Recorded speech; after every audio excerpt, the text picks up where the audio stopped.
श्री सीताराम नाम महाराज की जय हो। गौरांगं रसमयं नित्यं रसाचार्यं रसोत्सुकं श्रीमद्रामहर्षणदेवाख्यं सद्गुरुं प्रणमाम्यहम्।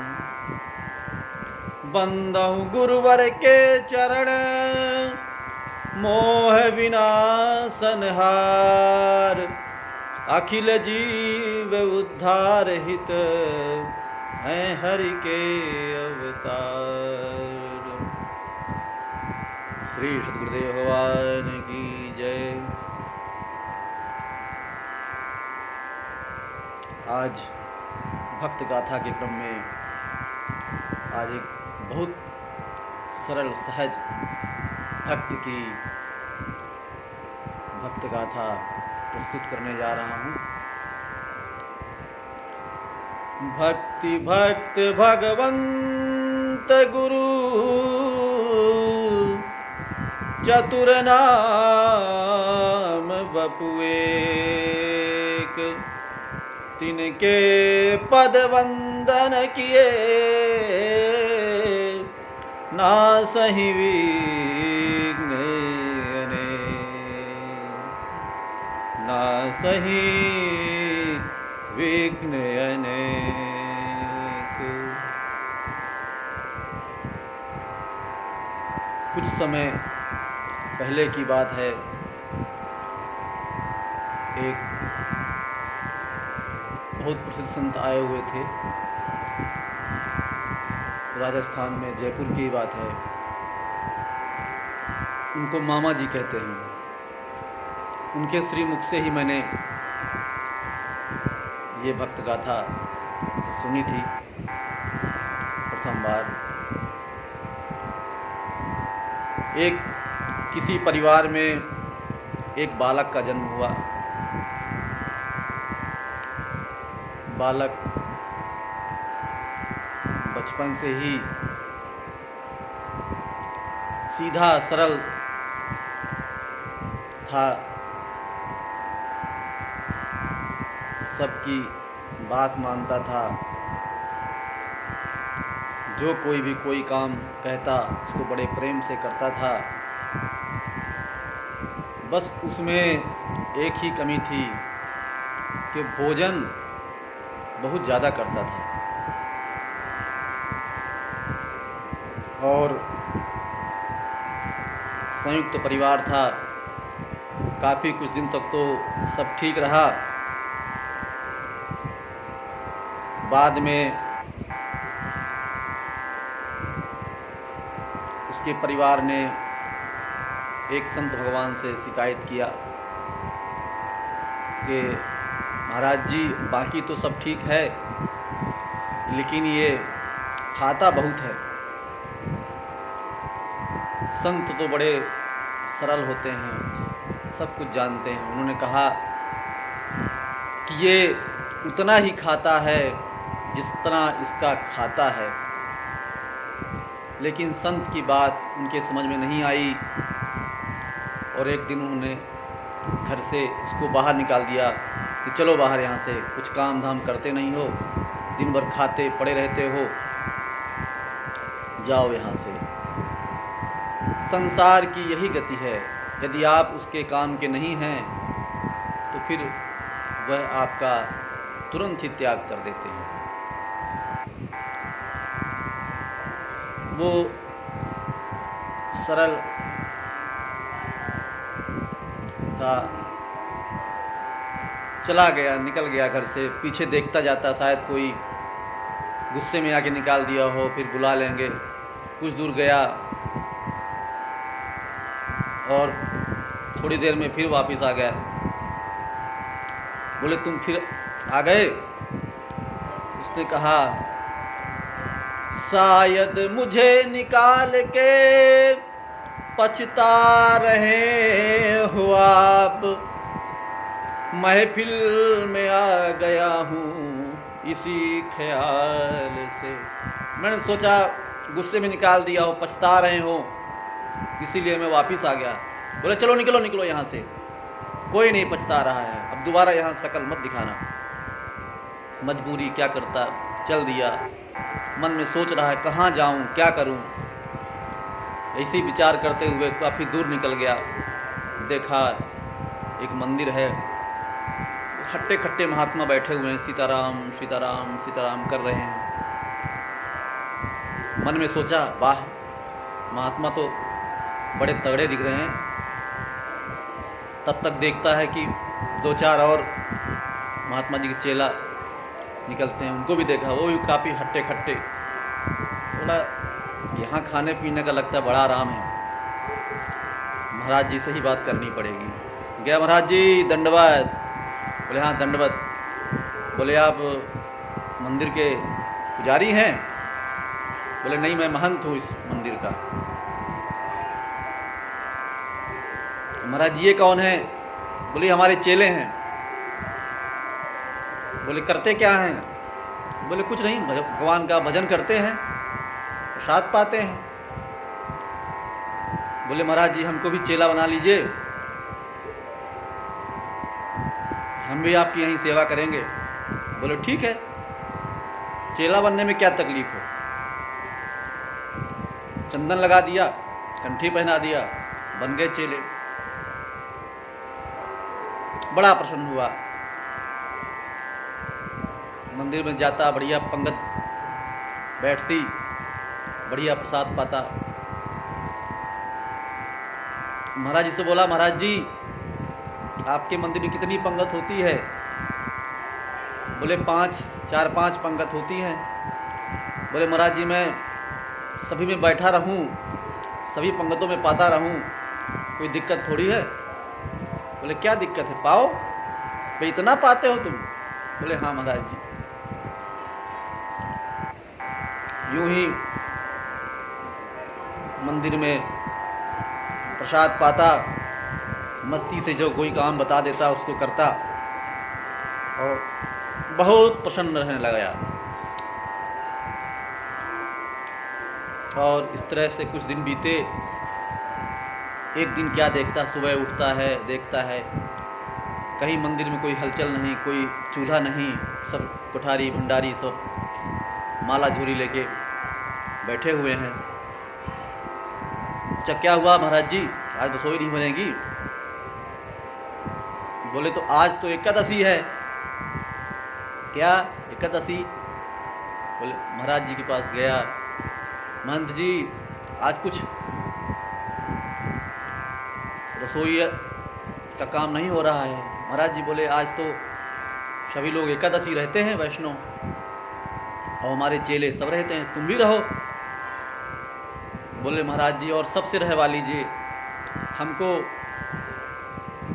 तो बहुत भूख लगती है महाराज जी, हम तो न रह पाएंगे एकादशी। चलो कोई बात नहीं, तुम ऐसा करो कि तुम कुठार से आटा आलू तेल जो भी तुमको ज़रूरत का सामान हो ले लो, और नदी किनारे चले जाना, पेड़ के नीचे बैठना, बनाना और अपना पाना। बनाना तो आता है ना? बोले महाराज जी बना लेंगे, आता तो नहीं है लेकिन मरता क्या ना करता। लेकिन हाँ एक बात ध्यान रखना, भगवान का भोग लगा के ही पाना। बोले ठीक है महाराज जी। और वो भक्त वहाँ से सामग्री लेकर के, भोजन सामग्री लेकर के नदी किनारे आ गया, बैठ के अपना चूल्हा बना करके और 2 टिकड़े रोटी और आलू का चोखा बना लिया। जैसे ही थाल परोस के बैठा तो उसको ध्यान आ गया, गुरुजी ने कहा था कि भगवान का भोग जरूर लगाना। सरल सीधा, उसको क्या पता भोग कैसे लगाते हैं, क्या लगाते हैं। उसको तो अपने जीवन में भोजन से ही प्रेम था, भोजन किया और मस्त रहता था। लेकिन मंदिर में रहा, लोग देखता था भगवान के भोग लगाते हैं, वो भी बैठ गया और हाथ जोड़ करके भगवान को पुकारने लगा, राजा राम आइए प्रभु राम आइए, मेरे भोजन का भोग लगाइए। राजा राम आइए, प्रभु राम आइए, मेरे भोजन का भोग लगाइए। काफ़ी देर तक बुलाता रहा, लेकिन भगवान नहीं आए। फिर वो सोचा, या मंदिर में तो बढ़िया चकाचक भगवान खाते हैं, प्रसाद पाते हैं, यहाँ ये रूखी रोटी और ये आलू का चोखा देख करके शायद नहीं आ रहे हैं। फिर बोला, आचमनी अर्घान आरती यहाँ यही मेहमानी। आचमनी अर्घान आरती यहाँ यही मेहमानी। अरे सूखी रोटी पाओ प्रेम से, पियो नदी का पानी।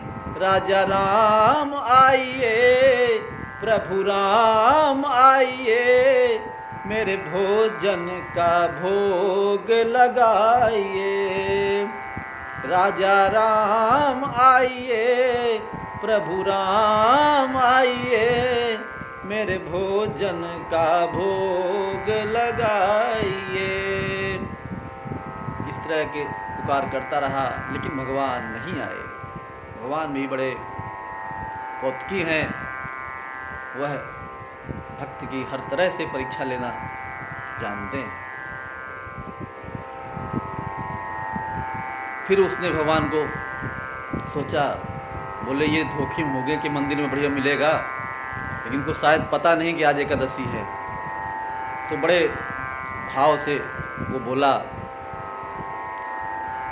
कि भूल करोगे यदि तज दोगे भोजन रूखे सूखे। भूल करोगे यदि तज दोगे भोजन रूखे सूखे।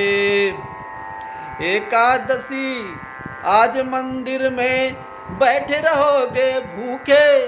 राजा राम आइए, प्रभु राम आइए, मेरे भोजन का भोग लगाइए।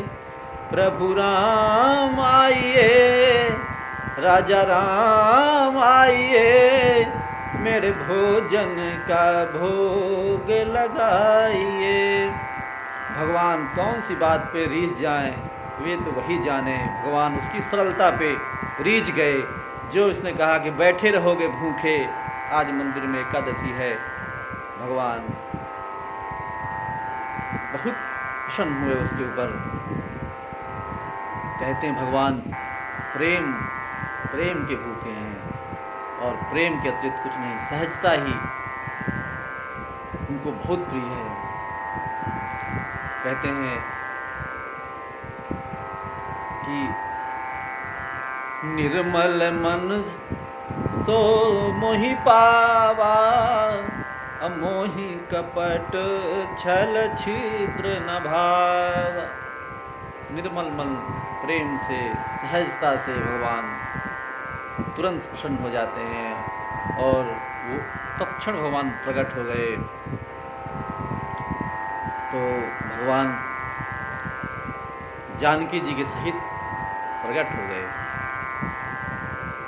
अब भक्त को बड़ा चिंता हुआ, वो एक तरफ रोटी को देखता, एक तरफ भगवान को देखता। कि उसने तो एक ठाकुर जी के हिसाब से भोजन बनाया था, अब ये दो ठाकुर जी को देख करके उसको तो कभी प्रभु को देखता, कभी रोटी की तरफ देखता। बोले भगवान बोले क्या बात है? बोले नहीं सरकार, आप तो इतने सुंदर हो, कुछ नहीं, आप लोग पाओ प्रेम से। भगवान भी बड़े कौतुकी हैं, और उसने पवाया भगवान से को, जो कुछ बचा खुद पा लिया। और भगवान से बोला, देखो प्रभु, अगली एकादशी को इतना देर न करना, मुझे तो बहुत भूख लगती है, जल्दी आ जाना, आप तो बहुत समय लगाते हो आप तो। बोले ठीक है अगले। और भगवान अंतर ध्यान हो गए। अब दूसरी एकादशी आई। गुरु जी ने पूछा, आज भी जाओगे क्या? बोले महाराज जी जाना पड़ेगा। लेकिन हाँ महाराज गुरु जी, आपने तो एक भगवान के लिए, ठाकुर जी के लिए बोला था, वहाँ तो 2 ठाकुर जी आते हैं, तो आप मेरा थोड़ा सा भोजन की सामग्री बढ़वा दीजिएगा। गुरु जी ने सोचा भूखा रहा होगा, इसलिए ऐसा बोल रहा होगा, भगवान के बहाने खुद के खाने के लिए और राशन चाहिए होगा, इसलिए ऐसा बोल रहा होगा। गुरु जी ने कुठारी को बोल दिया, कुठारी से लेकर के फिर पहुंचा नदी किनारे और भोजन बनाया उसने, और फिर थाल में निकाल करके फिर से यूं ही कहने लगा, राजा राम आइए, सीता राम आइए, मेरे भोजन का भोग लगाइए। राजा राम आइए, सीता राम आइए, मेरे भोजन का भोग लगाइए। भगवान प्रकट हो गए। अब भगवान बड़े कौतुकी हैं और भगवान इस बार लक्ष्मण जी के साथ प्रकट हो गए।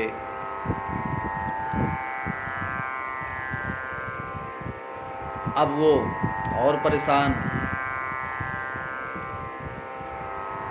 कि अभी तो 2 आए थे पिछली बार, इस बार 3 हो गए। अब वो फिर रोटी की तरफ निहारे और फिर भगवान की तरफ निहारे।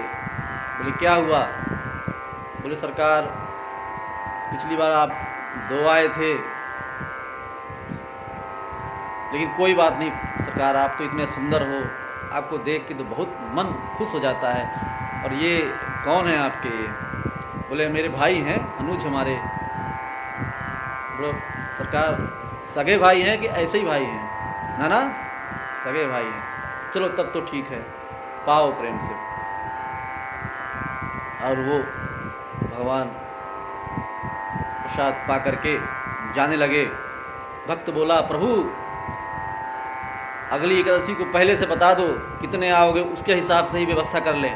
बोले नहीं नहीं, हम आ जाएंगे। इतना कहते प्रभु अंतर ध्यान हो गए।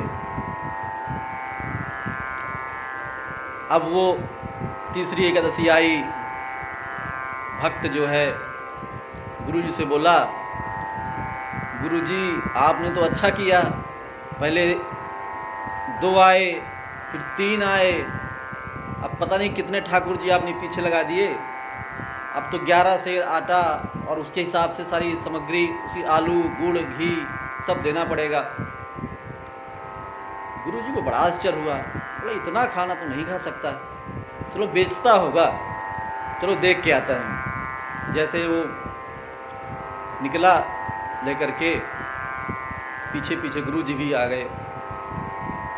देखते हैं आज क्या करता है ये। आके इस बार उसने थोड़ा चतुराई किया, खाना जो सामग्री थी वो पेड़ के नीचे रख दिया और बिना भोजन बनाए ही इस बार भगवान को पुकारने लगा, राजा राम आइए, प्रभु राम आइए, सीता राम आइए, मेरे भोजन का भोग लगाइए। प्रभु राम आइए, राजा राम आइए, मेरे भोजन का भोग लगाइए। तो भगवान भक्त की पुकार में तो इंतजार में ही रहते हैं कि कैसे भक्त बुलाए सहज भाव से और मैं तुरंत चला जाऊं।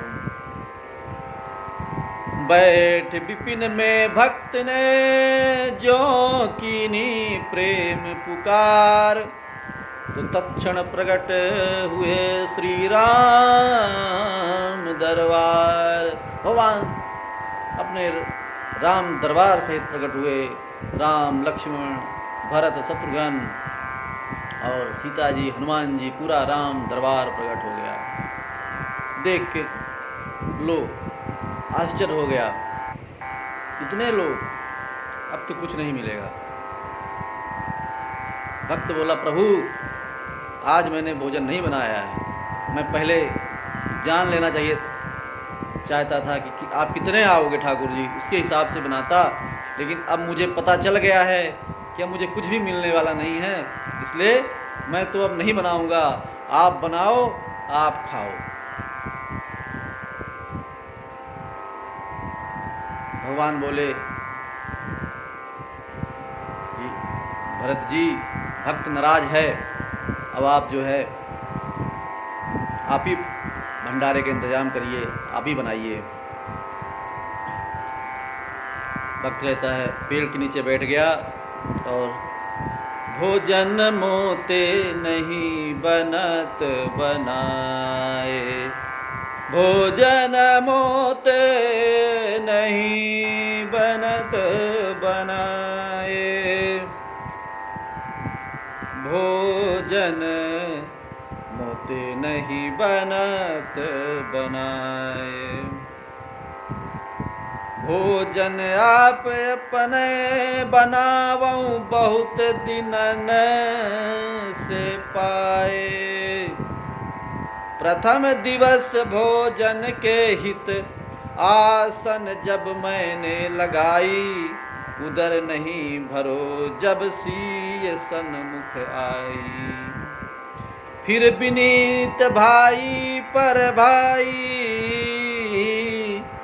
निराहार ही रहूं आज मुहि पड़त दिखाई, भोजन नहीं बनत बनाए, भोजन नहीं बनत बनाए, तुम नहीं तजत सुबान आपनी, हमके ते समझाए। और हनुमान जी की तरफ इशारा करके भक्त बोलता है, और नर नारिन को कहे कौन, एक बानर हूँ संग लाए, भोजन मोते नहीं बनत बनाए, भोजन मोते नहीं बनत बनाए। अब प्रभु ने भरत जी को आदेश दिया है, भरत जी भंडारे की तैयारी कर रहे हैं, लक्ष्मण जी लकड़ियां ला रहे हैं, हनुमान जी झाड़ू पोछा कर रहे हैं, चूल्हा चौका कर रहे हैं, और शत्रुघ्न जी साग बनिया कर रहे हैं, और श्री किशोरी जी, जनक नंदिनी जी रसोई तैयार कर रही हैं। वह दिव्य रसोई के लिए शक्ति का आवाहन हुआ और देखा साधु महात्मा जत्थे पे जत्थे आ रहे हैं। अब तो आँख खोल के देखता, अब तो कुछ भी नहीं मिलेगा, ये सब लोग आ गए। और इतने में गुरु जी पीछे पीछे आ गए। देखते क्या हैं गुरु जी? देख रहे हैं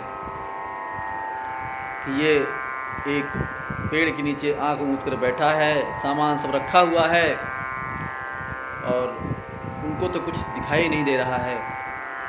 बोले यहाँ क्या कर रहे हो? बोले गुरु जी बैठे हैं, आपने ठाकुर जी इतने भेज दिए हैं, बना रहे हैं एक पाव, मैं तो चुपचाप बैठा हूँ कि जब मुझे कुछ मिलना ही नहीं है तो मैं क्यों बनाऊँ, ठाकुर जी बनाए ठाकुर जी पाएँ। बोले मुझे तो कुछ नहीं दिखाई दे रहा है। वो भगवान से बोलते हैं, भक्तराज हमारे गुरु जी को भी दिखिए, नहीं तो गुरु जी हमको झूठा मान लेंगे। तो भक्त बोले हम इनको नहीं दिखेंगे क्योंकि ये ज्ञानी तो हैं गुरु जी तुम्हारे, लेकिन इनमें सरलता नहीं है जितनी सरलता तुम में है। अब गुरु जी पूछते हैं क्या कह रहे हैं प्रभु? बोल रहे हैं कि आप में सरलता नहीं है, जाने सरलता क्या होती है। गुरुजी रोने लग गए, तरलता आ गई। रोते रोते भक्त भगवान से कहता है, नहीं गुरु, हमारे गुरु जी को दिखिए। तो उनको भगवान के दर्शन हुए। कहते हैं, गुरुर् ब्रह्मा गुरुर्विष्णु गुरुर्देवो महेश्वराय, गुरु साक्षात परब्रह्म है, तस्मै श्री गुरुवे नमः। गुरु के कारण उसके शिष्यों को भगवान की प्राप्ति होती है, लेकिन धन्य है ऐसे शिष्य पर जिस शिष्य के कारण गुरु जी को भगवान की प्राप्ति हो गई और गुरु जी ने भगवान के दर्शन किए और अपने शिष्य को बहुत बहुत धन्यवाद दिया कि तुम्हारे कारण से मुझे भगवान के दर्शन हो गए। कहते हैं कि हरि व्यापक सर्वत्र समाना, प्रेम से प्रगट होई मैं जाना। शंकर जी जो महामंत्र के मंत्र जापक है, वो कहते हैं कि भगवान हर जगह हर समय व्याप्त रहते हैं, बस सहजता वो प्रेम होना चाहिए, वहीं भगवान प्रकट हो जाते हैं। बोलो भक्त वत्सल भगवान की जय।